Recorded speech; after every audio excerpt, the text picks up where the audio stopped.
we have pretty much hit the limit of human productivity, Right. but we have not even tapped the limit of human creativity.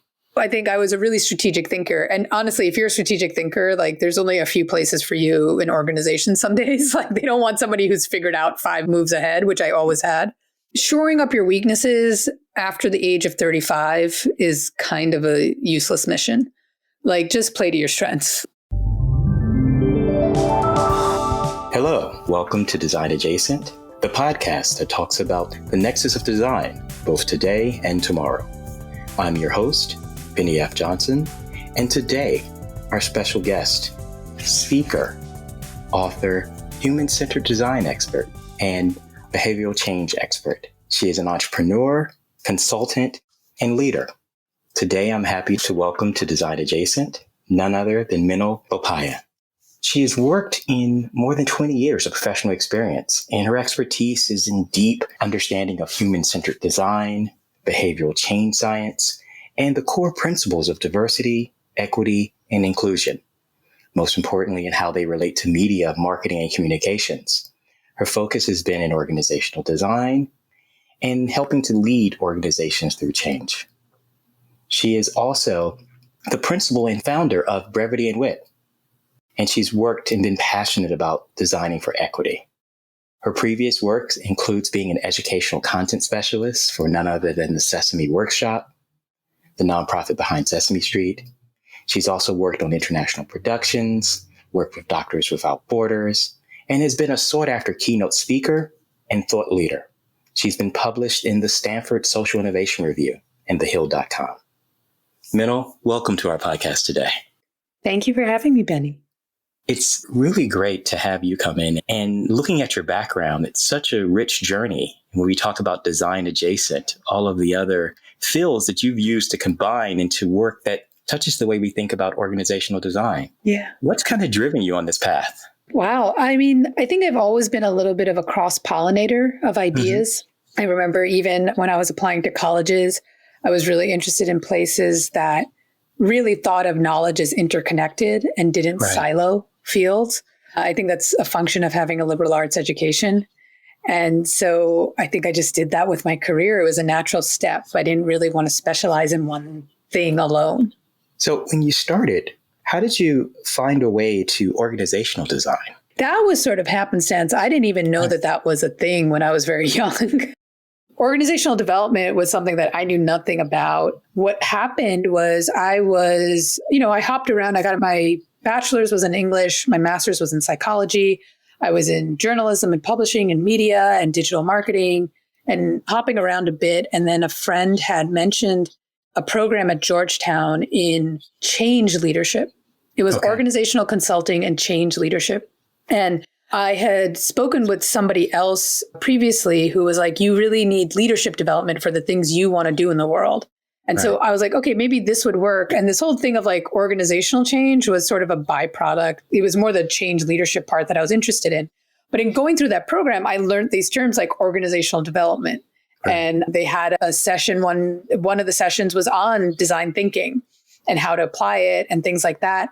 And that just fascinated me. And as a natural systems thinker, I was like, oh, this has been the missing piece that I didn't even know was out there as like a field of study. And finally, when I landed up in diversity, equity, inclusion by working at Cook Ross, that organizational development or organizational design piece is really critical to DEI. And so then it made even more sense for like what I wanted to do and really start to affect systems and institutions at a level of design, not at a level of like interpersonal relationships. It's really interesting. And you recently published a book simply entitled Equity: How to Design Organizations Where Everyone Thrives. Yeah. And kind of talk about that space. You know, that is the goal that we state, but how do we get there? Yeah, equity is something to steward in your organization, a little bit like safety. Right? You're never going to have 100% safe organization, right? But just because you don't have 100% safe doesn't mean you abandon all efforts to be a more safe workplace, right? So equity is something to steward, and we'll never become 100% equitable, but that doesn't mean we abandon efforts to become more and more equitable.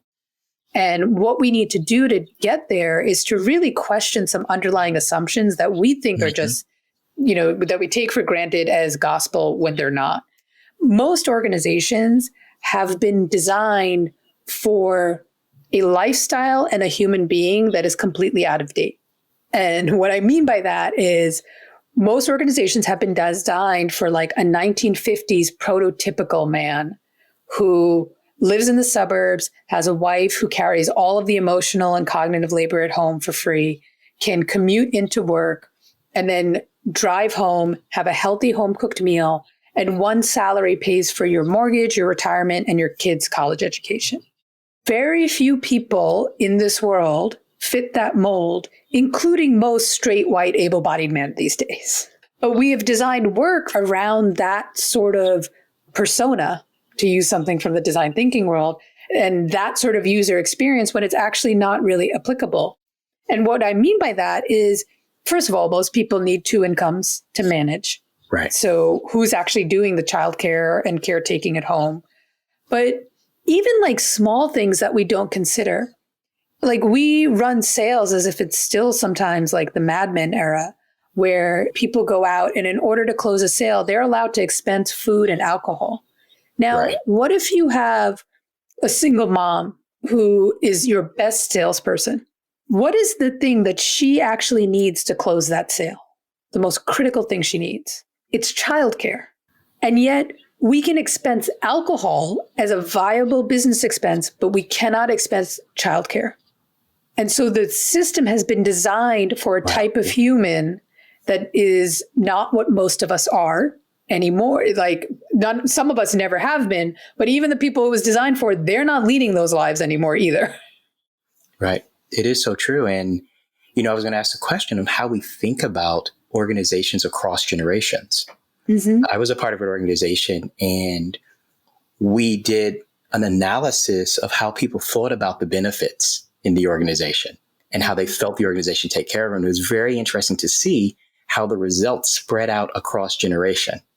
Mm-hmm. And our benefits and our structure were actually unintentionally at this organization shifted towards older workers. Yeah. And we were losing younger workers because none of the benefits that were geared towards younger workers in terms of starting family and extending education were there in the organization. Yeah. So I asked the question, you think about it, one of the things that we struggle with now is having 3, sometimes 4 generations in the workplace. Mm-hmm. As you've been thinking about equity and inclusion, how do we reconcile the generations and the generational expectations? Yeah. So there's a complex answer that's about like doing an analysis and figuring stuff out. The simple answer is that you pay people more. You put more money in the pockets of your employees so that they can buy the benefits that they need, so that they can design their lives to work for them. Right. Right? If you have more capital, you have more power and you have more choice in this society. Which gives you flexibility as well. Which gives you flexibility, right? Then you can afford childcare. Right. Like I don't have children, actually. I'm child free. I don't need childcare, but I need other benefits that like other people may not because I still have caretaking responsibilities despite not having children. And like what I need to make my life work is I live in a multi-generational home. I live with, my parents and my husband and my brother, and we have a multi-generational, and that's a different type of life that works for us. Right. But there is no company that is set up to like benefits are not set up for that in any way. Right. You give me more money, I get to like decide what works best for me. And that's why I'm a really big advocate in terms of equity of creating salary floors, figuring out what is the salary, the minimum salary that somebody would need in order to rent a 1-bedroom apartment within a 30 to 45-minute commute of your office. Mm-hmm. And in the DC area, that's going to be like $80,000. Right. So why is the average salary at a lot of like, particularly nonprofits, like $45,000 for people with master's degrees or college degree, right? So like create some pay equity so people can actually afford to work the job. I mean, I've seen people making $45,000 who are working second jobs. Like if you're in a job that's full time, why should you need a second job to make rent? So like it's basic stuff like that. It's basic stuff like saying that the CEO salary will only be a certain multiplier of your lowest paid salary. So if your floor is 70 or 80,000, then saying that your CEO will never make more than 20 times that. So I have a question for you. When we think about some of these structures and systems that are being kind of anchored in generation and legacy organizations, I'm going to put a pause for that for a second. We're going to come back and talk about the legacy organizations. But I'd love to hear your thoughts for those who are just starting out, who have even more flexibility in terms of how we're going to approach the world around us. What's your advice to those who are starting businesses or at the early stages of an organization? Yeah. So, I mean, as somebody who's running my own design firm, I think it's really important to get clear about and almost narrow about the problem you're trying to solve. I have a friend, Radhika Dutt, who has written a book called Radical Product Thinking that's brilliant. And she has this brilliant visioning exercises where she says this idea that vision statements should be big, hairy, audacious goals is poorly conceived. Okay. And instead, it should be really like, what is the specific problem that your business is going to solve? And it can even be sort of internal in terms of the problem you're solving for your own people. So for Brevity and Wit, we say that like what we're trying to solve is the fact that when creative, wholehearted, ethical people want to provide for their families and live a comfortable middle-class life, they are often forced to either sell their souls for money or to overwork. And that is unacceptable because that perpetuates the systems of oppression that we're trying to dismantle. So we envision a world where creative, wholehearted, ethical folks are highly paid professionals. And in doing so, we're incentivizing doing good and getting paid well. And then people can use their money as medicine, in the words of Edgar Villanueva. And they can use their money to connect and repair and heal our world. And so we're trying to address a very specific problem of ensuring that the creative professions are providing living wages and are lucrative enough so that people can support their families on them. We are not trying to like end systemic racism in all of the world right now. Right? And in doing that, that then informs how we set up our business. So for example, we give a much higher percentage on our billable rate than most other firms. Most other diversity firms might give 30% off of the billable rate. We give 60 to 80%. Okay. What have you found that does for you as a testament to your business? Is this something that is understood, the difference that you bring to the market? I think, one, we have people who really love working with us, who feel seen and feel valued for the first time in their careers, who I trust implicitly. Like there was something I was frustrated with, and my husband even reminded me, he's like, no one on your team has bad intentions. Whenever you hit a friction point, it's simply because of a misunderstanding in communication.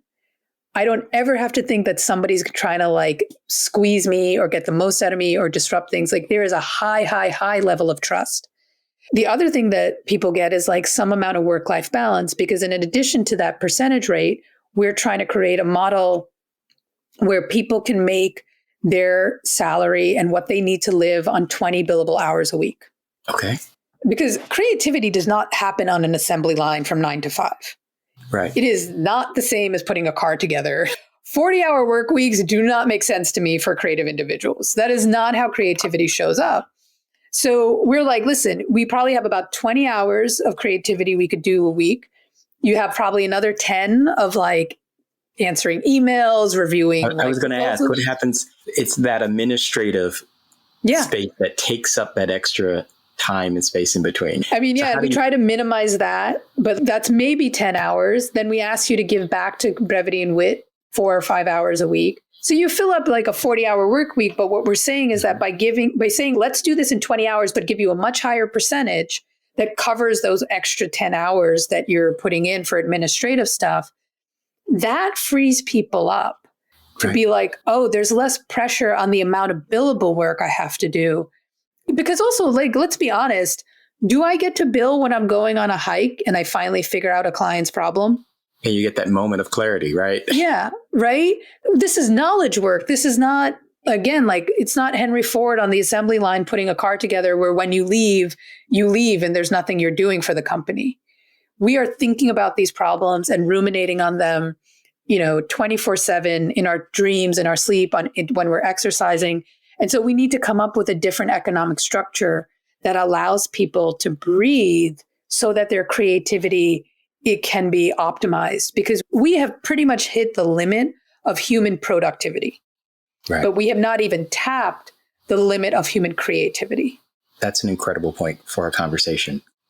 Looking at that, what I love in our discussion is this thread of agency, of even when we talked about benefit selection, it's the agency of designing what works for you in that moment. Because as we mentioned, when you think about that across the continuum, what I need on day 1 may be different than day 30, may be different than day 120, because in all those plans, life intervenes. Mm-hmm. But I'm curious, as you talk more about starting with the space and how we build out what makes sense, I now want to come back to that point on the legacy organizations, which are kind of anchored in, and we can use all the other metaphors. These are the big buildings that existed that we're stuck with. These are the big legacy systems. These are the contracts that we're already locked into. But more importantly, these are some of the mindsets that we're in. Mm-hmm. What advice do you have in kind of making that transition? Yeah, so we do a lot of work with public media, which has been around for 50, 60 years, right? And there are organizations that are older. Legacy organizations are a different beast because you can't turn a battleship on a dime. Right. Right? If you're entrepreneurial, you have the ability to be a shining example of how to do things differently. Legacy organizations need really courageous change leaders who are also politically astute enough to understand what are the interlocking pieces that have to line up for change to really take place here. And what we usually do when we're focusing on legacy organizations is actually start with leadership development. How seasoned are your leaders in terms of being able to actually lead, meaning getting people to follow them, building trust in the organization, building accountability into the organization, and then initiating a change movement. Because if you do not have trust and accountability, your change movement is going to fall flat on its face. Right. It's going to be seen as just patina, just like the skin. So do you see an engagement with the leaders first and then the training, or a change after the leaders that exist receive the training? Or do you have leaders that are predisposed to know they need to do more and are able to bring you in? Or is this? No. So, I often joke that I'm the DEI consultant if your question is how, not if your question is why. Okay, right. So if your question is why should I do DEI, I don't really have the time to convince you. Now, I'm like that. There are some people on my team, particularly some of the white consultants, who are willing to spend more time, because that sort of resistance, correlates somewhat to the amount of white leadership in an organization. They're willing to spend more time talking to white people and talking to leaders who are more resistant like that. And that makes sense, because I always say that, white supremacy, if we're talking about that particular area of DEI, white supremacy is a white person problem that y'all need to sort out about your culture. I'm impacted by it, but that is not my cultural problem to sort out, right? And to be fair about it, even the most extremists, like alt-right members, they are most influenced when other white people push back. So I don't often go and do that work of making the case why. I will help make a case why for an organization, if we're talking about strategic comms and how you communicate this out. But I'm looking for leaders who are already on board and are just like, listen, I'm on board, but I don't know what to do. And then I'm like, all right, now you and I can talk about how we can implement this. So for the level of implementation, you need people who are already sort of open and bought on board. But there are trainings that can be done for people who need to first start to see it, right? So as a DEI consultant, you kind of need to know where your leader is before you embark on this work with any organization. Yeah, I would think as you're talking about it, that continuum would impact your work and also kind of your success at different levels in there. If any change in leadership, you have people who are growing, right? And that's the stats. We're all trying to push to better or different. You don't want to shut off the leader who's trying, who's not there yet, who's trying to figure out how to make it happen within the structures that they're kind of navigating. And as we said, the legacy organizations always pose that challenge there. But what's encouraging and inspiring about 2022 is the number of organizations and leaders who are raising their hand to do the type of work that we're talking about. So what brings you most pragmatic and optimistic hope going forward? So I ask it in two ways, right? What are you most excited about in seeing organizations truly embrace DEI as an implementation, a movement, a part of the culture, part of the work that you're doing? And what are you seeing in terms of just pragmatic moving from 0 to 60? Yeah, that's an interesting question. It's people ask me this a lot, right? Like they ask me like, what keeps you going? Because I think there's so much burnout around this, or impatience or cynicism really around this work. What keeps me going is actually what I have learned from my mentor, who, Benny, you know, Janetta Betch-Cole. Dr. Cole, for those of you who don't know her, was the first African-American woman president of Spelman College in 1987, which is pretty late for a college, a historically Black college that is just for Black women. She was also the president of Bennett College. She was also the executive director at the Smithsonian Museum of African Art. She's pretty much a luminary in the DEI space and a paragon of American leadership. But Dr. Cole was born during Jim Crow South, right? So she's been around a couple of decades, seen some stuff, you know? Her first husband was a white man who she married before loving West Virginia. So bold as hell back in those days. And when she became president of Spelman, she tried to start a gay and lesbian student center for the students there, and got a lot of pushback because, for those of you who don't know, historically Black colleges, particularly Spelman, are very rooted in the Black church, because the Black church has been a source of resilience for a lot of Black people against slavery and Reconstruction and Jim Crow laws. But then the flip side is that they can, particularly in the 80s, had some anti-LGBTQ plus philosophies and sentiments. And it was a tough go for her. 30 years later, after she had long left Spelman, in 2017, Spelman became the second HBCU to admit transgender students. The first was Bennett College, where she had also been president. Yep.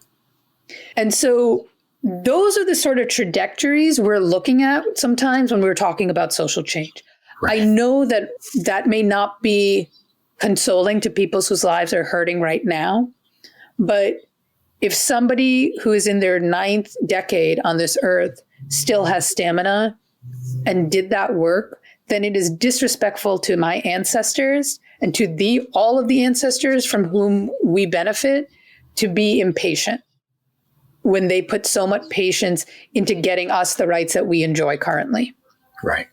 So that's how I sort of maintain my hope and stamina for this work, is by having that sort of perspective on it. And Dr. Cole is such a force and a wonderful example of that. And it's always there to keep you pushed and motivated, but provide you the context of, this is what we've been through. This is how we're going to keep it going. This is how we're going to keep pushing and going bold. Every interaction I ever have with her is a reinforcement of that. Yeah, I mean, we could do a whole podcast on Dr. Cole, and I'll talk about her all day long. Like, she's extraordinary. Maybe we can convince her to join us, and the two of us will have a conversation. And so the three of us will interview her together. It goes back to how important this work is. Mm-hmm. And even when it's the pragmatic steps in there, those are all the building blocks and ladders for the change that we want to see and the way we want to push forward in our organizations. You've had a chance to talk a lot about advancing equity through a core component of design, which is storytelling. Yeah. So I'd like to focus on that. It's a unique pullout to think about one of your greatest tools, platforms, dare I say weapons in the space has been storytelling. Talk a bit about the power of storytelling for you. Yeah, I think like as an English major, this is some of my favorite work because I think it's, first, human beings are wired for story. Right. That is how we make meaning of our world. And we are also wired to make meaning of our world. We are not wired to just look at data objectively and make decisions. We need to make meaning out of that data. Now, a lot of communications research has found that one of the biggest obstacles to equity, whether it is racial equity or other forms of equity, is when we often begin these conversations by talking about different outcomes for different groups.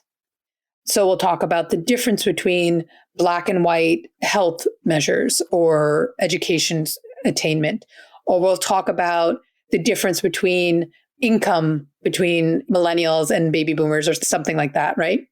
But what the communications research has found out is that when you start by talking about differences between groups, particularly in America, but really across the globe, the belief in rugged individualism is so strong that we attribute those disparate outcomes to individual agency. Right. So when an entire race has poorer health measures, we say that race must be worse at taking care of their health. Mm-hmm. We do not understand how the system affects them. And so if you want to communicate about systemic problems, you need to start by showing people the system and then explaining how it leads to these disparate outcomes. You should not start by talking about the outcomes, because that will trigger everybody's bias for individual agency. And so what does this mean on an individual level and storytelling, which is which is like not everybody's talking at that level. What that means then is like when we tell our stories of success, whether it's entrepreneurs or designers, and we have all these like fail conferences, or even as just a leader of an organization, we love to subscribe to the myth that hard work equals success. Right. As if it's some sort of linear correlation, and the more hard work you pour in, the more success you get. That's not entirely true. That's really only half the equation. The real equation is that hard work plus system support equals success. Right. And so what we work on with leaders is getting them to tell their story of success that doesn't just highlight their hard work, but also spotlights the system support that they got to get to it. Because often when somebody's not experiencing success, it's not because they're not working hard, it's because they lack that second variable of system support. Right. Now, how do you approach the bit of self-awareness that comes in there? We've had conversations where that story of the rugged individual agency comes through, but the person who's talking can't see that they were funded by a certain way. They were born in a certain space. There was an investment in there. I think about that as an entrepreneur myself, and entrepreneurial spaces in there. We take for granted sometimes that there can be a head start just by, I have access to a computer, I don't. Yeah. So the way I do that is often modeling it myself and talking about my own immigration story, my family's immigration story, which is a little bit long, and it's the introduction of the book, so you can read it there. But the shorter version is even talking about the fact of writing the book. Like, I was able to write that book because I wrote it during the pandemic.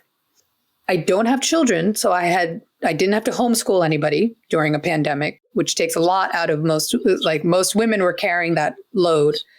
And I also am married, and my husband was willing to do all of the housework while I wrote. I also, as a business entrepreneur, got to be on his health insurance, which covered a lot of our expenses.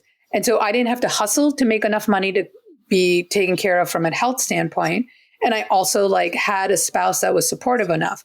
Now, when people hear that story, they want to praise my husband, like how lucky I am to marry a guy like that, which is all true, but that misses the point of the story. Because the fact that I'm married has zero correlation to my writing chops. Right.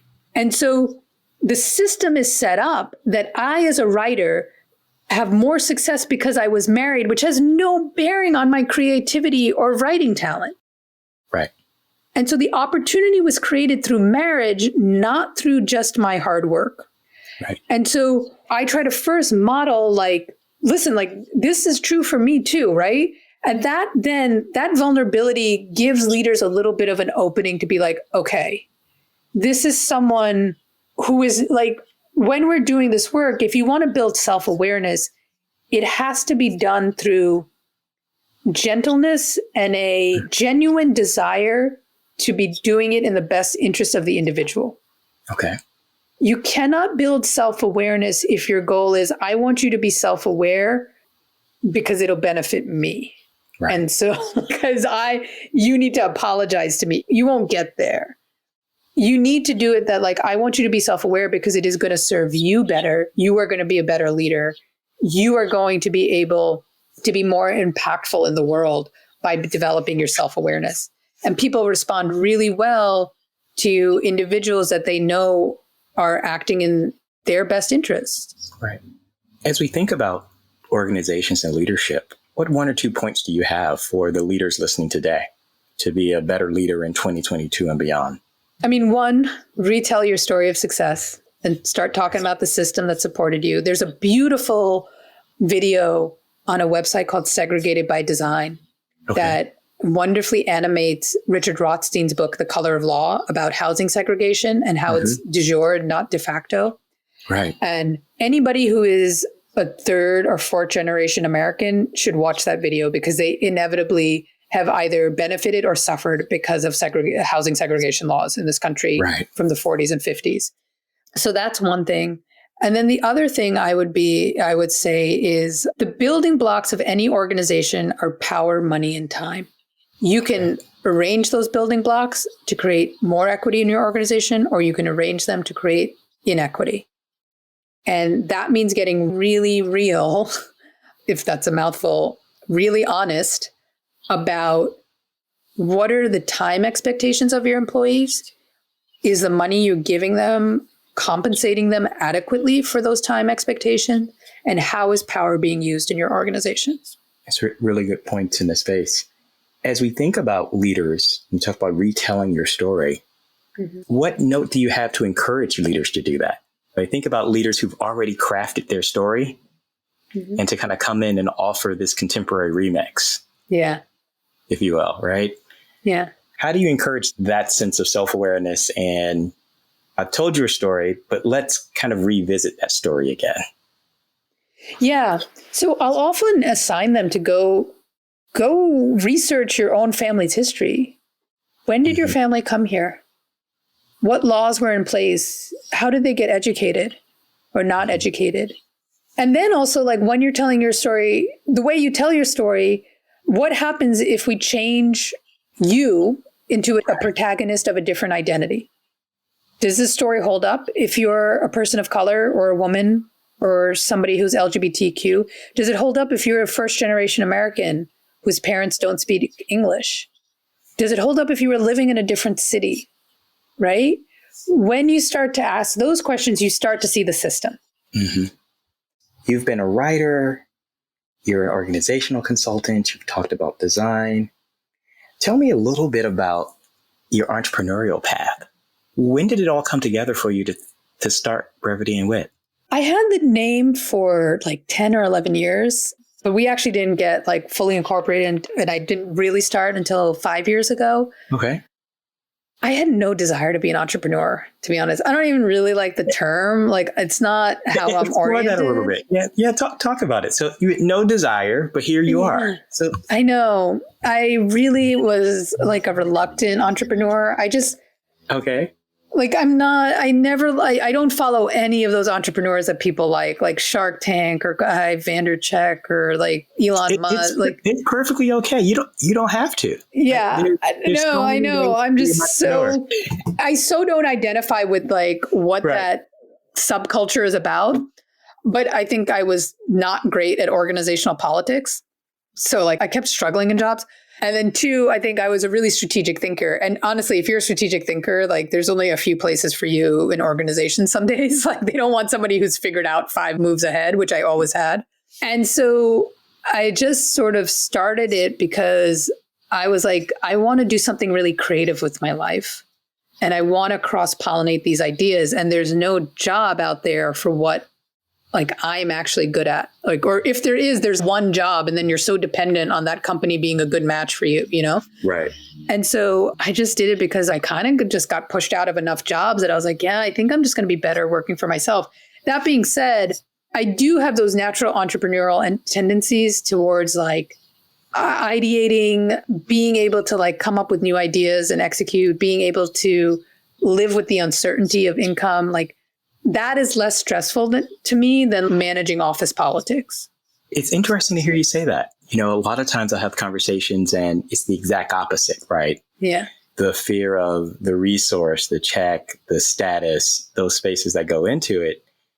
And people make the trade-off for the politics in their space, but like accepting the fact that you can deal with the uncertainty and dynamism of being in the space, of being, you know, I'll have fun today with you and I won't use entrepreneur anymore. So I read a book. I read recently a term, humanistic entrepreneur. Okay, do tell. And I was like, okay, that's what I am, because I'm trying to redesign work so that it has humanistic principles at the center. Right. Right? How do we design work so that we can affirm the worth of every human being? So that Belgium just passed a law that says that workers have the right to disconnect and they do not have to answer emails or phone calls from their boss after hours. Wow. Right? Like, how do we design work with humanism at the center of it is what I'm concerned about, Right. And this conversation I was having with someone recently about the difference between revenue, profitability, and value. Mm-hmm. And that things don't have to be. And we talked about creating value and even that tension with productivity equaling revenue in this space. So, a part of this thinking and a part of the way you're approaching the world, runs through your personal stance in our conversations, the things that you're writing about and exploring, and also the work you're doing. So you've been able to find this kind of alignment and synergy on those, kind of life, thought, and work. What advice do you have for others who are trying to make those pieces line up for themselves? Well, the advice I give most people is play to your strengths. Okay. Like, shoring up your weaknesses after the age of 35 is kind of a useless mission.